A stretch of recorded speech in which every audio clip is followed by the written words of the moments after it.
संभल के बाद अब यही सारा जो मामला है वो अजमेर की दरगाह शरीफ में भी होने वाला है। अजमेर की डिस्ट्रिक्ट कोर्ट में जो है वो इस मामले को डाला गया है, इसके बारे में डिटेल में आपको बताऊंगा। लेकिन अभी पता है आपको, चंद्रशेखर आजाद ने बोला है कि अगर आप लोग नहीं रुके तो कोई एक सिरफिरा आएगा और वो भी आप लोगों के धार्मिक स्थानों के नीचे बुद्ध विहारों को ढूंढेगा। तो कल कोई और सिरफिरा टाइप कोई आदमी जिसके मन में कोई बात चली आ रही है और वो कहने लग जाए कि जितने हिंदू धर्म के धार्मिक स्थल इनके नीचे बौद्ध मठ है और वो भी अपनी जो जाके पिटीशन दाखिल कर दे, तो इसके बाद क्या होगा देश में माहौल? कहीं ऐसा तो नहीं चंद्रशेखर आजाद ये बोलने की कोशिश कर रहे हैं कि सुधर जाओ, वरना आपके किसी ना किसी धार्मिक स्थान पर बुद्ध विहार के अवशेष मिलते ही रहते हैं और वो भी ऐसी 8-10 याचिकाएं इकट्ठी दायर करेंगे और उन सब पर कार्रवाई करवाना चालू करवा देंगे। 1991 में एक वर्शिप एक्ट बना था जिसके तहत जो धार्मिक स्थान जहां पर है वो वहीं रहेंगे। तो वर्शिप एक्ट 1991 वो यही था कि इस इशू पे अब कोई डिबेट नहीं होगी। 15 अगस्त 1947 को जिस धार्मिक स्थल की स्थिति जो थी वो वही रहेगी। युगल भाई क्या कर रहे हो? और इसी समय एक वीडियो जो है वो ट्विटर पर वायरल हो रहा है जिसमें साफ साफ नजर आ रहा है कि वो सारी बुद्ध की मूर्तियां हैं, लेकिन जब पुजारी से पूछा गया तो उनका कहना है कि ये 5 पांडव हैं और एक बुद्ध की मूर्ति को तो उन्होंने देवी भी बता दिया, माता कुंती। थे 5 पांडव। हाँ, माता द्रौपदी है। हाँ जी। ये माता कुंती है। हाँ जी। ये नकुल है, ये सहदेव है, ये बीच में धर्मराज युधिष्ठिर है, ये भीमसेन है, ये अर्जुन जी है, अर्जुन जी का पुत्र अभिमन्यु है, ऊपर कृष्ण भगवान। ये वीडियो बोध गया का है और लगभग 2 साल पुराना है, लेकिन अभी इसकी इतना पार्ट काट के जो है लोगों ने वायरल करना स्टार्ट कर दिया है। अजमेर की डिस्ट्रिक्ट कोर्ट में हिंदू सेना के राष्ट्रीय अध्यक्ष विष्णु गुप्ता ने ये याचिका दायर की है और वहां पर 3 पॉइंट बताए हैं कि सबसे पहले यहाँ पर 11वीं सदी में एक शिव मंदिर हुआ करता था। आज भी दरगाह के नीचे एक भूमिगत मार्ग है और वहाँ शिवलिंग मौजूद है। हरविलास सरदा की एक किताब है 1911 की जिसका नाम है अजमेर हिस्टोरिकल एंड डिस्क्रिप्टिव, उसके हवाले से ये दावे किए गए हैं। चंद्रशेखर आजाद नगीना से सांसद बनके जब भारत के संसद भवन में गए थे तो आपको पता है जब वो शपथ ले रहे थे उस दौरान का जो वीडियो है वो टॉप 10 नेताओं में आ गया था। मतलब राहुल गांधी, नरेंद्र मोदी और चंद्रशेखर आजाद का कंपेरिजन हो रहा था ट्विटर पर और वहां पर ये दिखाया जा रहा था कि सबसे ज्यादा जो व्यूज आ रहे हैं ना वो चंद्रशेखर आजाद के वीडियो पर आ रहे हैं। और इसी के चलते संसद टीवी का जो यूट्यूब चैनल का शायद ओनर होगा उसने उसने चंद्रशेखर आजाद को अप्रोच किया और बोला कि कृपा करके मेरे व्यूवर्स को बोल दीजिए कि संसद टीवी को सब्सक्राइब कर लें। जय भीम, नमस्कार, जय भारत। संसद में जो चल रहा है देश के लिए और जो लोग इंटरेस्ट लेते हैं संसद की कार्रवाई में, उसको देखने का सबसे आसान तरीका ये है कि आप संसद टीवी के यूट्यूब चैनल को सब्सक्राइब करें। तो पता है ऑस्ट्रेलिया में सोशल मीडिया 16 साल से कम बच्चों के लिए बैन कर दिया गया है और अगर किसी सोशल मीडिया प्लेटफॉर्म में उन बच्चों का अकाउंट मिला तो सोशल मीडिया पे करोड़ों रुपए का जुर्माना है। वैसे ही भी है ना, बच्चे परेशान करते हैं ना बहुत। और बच्चों की भाषा बदल गई ना। पहले क्या होता था कि अगर बच्चा ग्वालियर का है उसकी भाषा ग्वालियर वाली होगी, अगर दिल्ली का है तो दिल्ली वाली होगी। अब उसकी भाषा सोशल मीडिया वाली हो गई है। और ऐसे ही 2 केस सामने आए हैं, पता है आपको युगल भाई? एक बच्चे जरा से स्कूल के वो आपस में लड़ गए तो दूसरे बच्चे को क्या बोलता है ना, तेरी बहन भी यहीं पढ़ती है ना, इसको मैं पकड़ के मारूंगा और 2 लाख रुपए में कहीं बेच आऊंगा। बताओ ये भाषा कहाँ सीखी उसने? या तो उस जगह की है।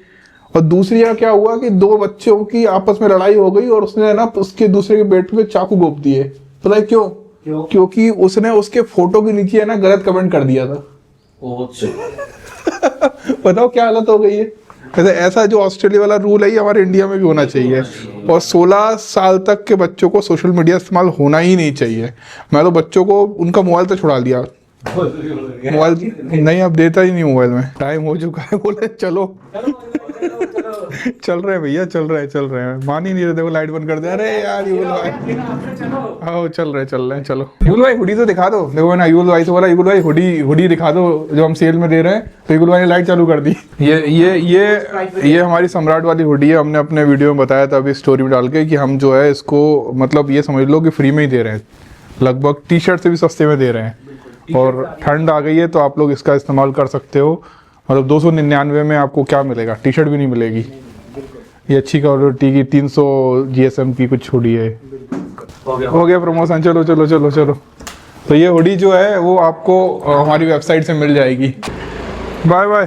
सर्दी लग रही है, बाय बाय। कल ठंड लग रही है, ओके। मैं डेली सुबह 7 बजे उठ रहा हूँ और डेली 1 से 1.5 घंटा जिम करने जाता हूँ। मालूम है बहुत से लोगों को यकीन नहीं होगा वीडियो देखकर, लेकिन जा रहा हूँ और वहाँ का ब्लॉग नहीं बनाता हूँ। अगर आपको विश्वास ना हो रहा हो तो इंस्टाग्राम पर मेरा एक पर्सनल अकाउंट है, मैं वहाँ पर डालता रहता हूँ सारी चीज़ें, जाके देख सकते हो। माहौल देखो, कोहरा दिख रहा है इस समय, ठंड बढ़ती जा रही है और सुबह उठना सच में बहुत कठिन हो जाता है। अजाज खान ने आजाद समाज पार्टी से महाराष्ट्र से वर्सोवा विधानसभा से चुनाव लड़ा था और नोटा से कम वोट मिले थे। नोटा को 1200 वोट मिले थे, आजाज खान को 150 वोट मिले थे। और इस मामले में आजाज खान को पूरे इंटरनेट ने भयंकर ट्रोल किया था, क्योंकि आजाज खान का पुरानी हिस्ट्री रही है, बहुत सारे यूट्यूबर्स ने पंगा ले रखा है और सबने जो है मिलकर जो है पूरी भड़ास निकाल दी थी। लेकिन अभी आजाज खान कुछ दिन पहले आजाज खान जो है वो लाइव आकर बताते हैं कि जैसे ही उन्होंने चुनाव लड़ा, इस चक्कर से उनके परिवार के ऊपर बात आ गई है। कुछ लोग जो है उनके ऊपर फिर से कुछ फर्जी मुकदमे दर्ज करने वाले हैं और इस बार उनके परिवार को भी घसीटने वाले हैं। सुनिए। मुझे धमकियां आ रही है और मुझे लगता है कि पहले की तरह इस बार भी मुझे किसी झूठे केस में फंसाया जाएगा या मुझे जान से मारने की धमकी दी जा रही है। मेरी फैमिली को परेशान किया जाएगा। मैं हाथ जोड़ के रिक्वेस्ट करता हूं, अगर जो किया है मैंने किया है, आवाज उठाई है मैंने उठाई है, मेरी फैमिली को आप क्यों परेशान करना चाहते हो? फैमिली को साइड में रखो ना। इनको पता है कि एजाज खान ऐसे नहीं टूट रहा है, कैसे टूटेगा। इसकी फैमिली को तोड़ा जाए, इसकी फैमिली टूटेगी तो एजाज खान टूट जाएगा। मैं आप लोगों से हाथ जोड़ के विनती करता हूं, रिक्वेस्ट करता हूं कि अगर इस बार आप लोग मेरा साथ नहीं दिए, मुझ पर यकीन नहीं किए, तो फिर कभी कोई एजाज खान कभी किसी के लिए आवाज नहीं उठाएगा, ना कभी किसी की मदद करेगा और ना कभी किसी के लिए वो लड़ाई लड़ेगा।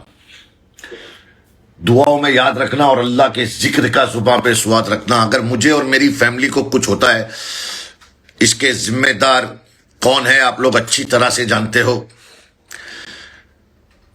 अंधेर नगरी चल रही है, बुलडोजर चलाया जा रहा है, मुसलमानों को गोलियां मारी जा रही है, उनको जान से मारा जा रहा है, लेकिन किसी को कोई फर्क नहीं पड़ता है।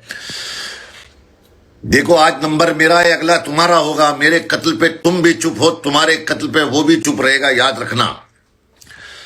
अगर मुझे और मेरी फैमिली को किसी भी झूठे केस में फंसाया जाता है या कुछ होता है, उसकी जिम्मेदार सिर्फ और सिर्फ आप लोग जानते हैं कौन होगा। मैं पहले बता दिया हूं आपको। प्लीज दुआ करना मेरे और मेरी फैमिली के लिए। डोनाल्ड ट्रंप जो है वो अमेरिका के राष्ट्रपति बन चुके हैं और मैं आपको पहले बता चुका था कि उनके ऊपर चल रहे थे बहुत सारे केस और उसका फैसला आना था 25 नवंबर को। और लोग ये कह भी रहे थे कि वो 100% गिल्टी पाए जाएंगे, कसूरवार पाए जाएंगे और उनको सजा हो जाएगी। लेकिन बीच में आया एक टर्निंग पॉइंट। वो 5 नवंबर को जो है अमेरिका का राष्ट्रपति का चुनाव जीत जाते हैं और वो बन जाते हैं राष्ट्रपति। अब अमेरिका में एक रूल है कि अगर कोई व्यक्ति राष्ट्रपति है तो उस पर किसी भी तरह का आपराधिक मामला नहीं चलाया जा सकता और इसके चलते उनको मिल गया वरदान।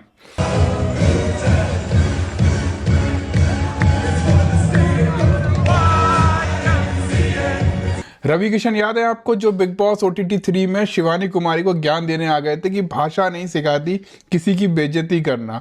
लेकिन अभी हाल फिलहाल उन्होंने एक बयान दिया है जिसमें कहा है कि भोजपुरी इंडस्ट्री को जूनियर्स आर्टिस्ट हैं उन लोगों ने बर्बाद कर दिया, अश्लीलता का पर्याय बना दिया है। मतलब पर्यायवाची, मतलब अश्लीलता बोल दो या भोजपुरी इंडस्ट्री बोल दो, एक ही बात है। लेकिन इसकी शुरुआत किसने की थी, लहंगे से रिमोट किसने उठाया था, ये नहीं बताएंगे वो।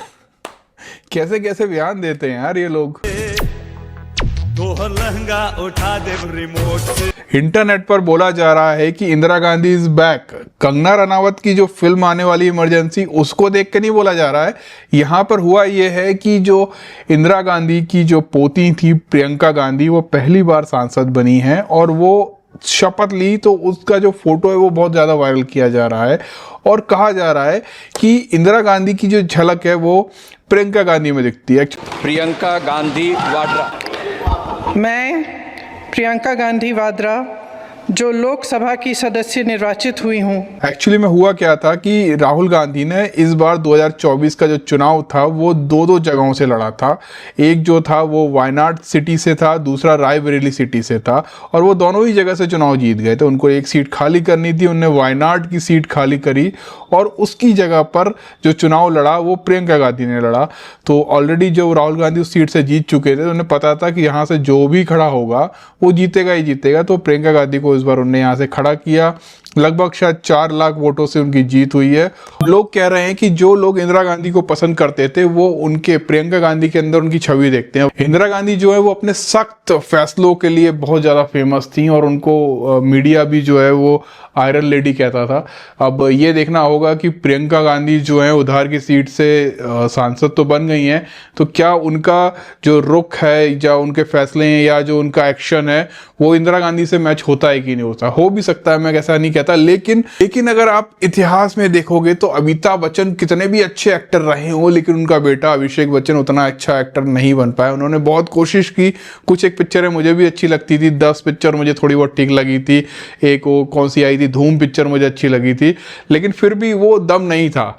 ठीक है, थोड़ा बहुत मिलता जुलता था लेकिन वो दम नहीं था। तो मुश्किल है। Indira Gandhi is back. मिलते हैं कल। Bye, keep supporting.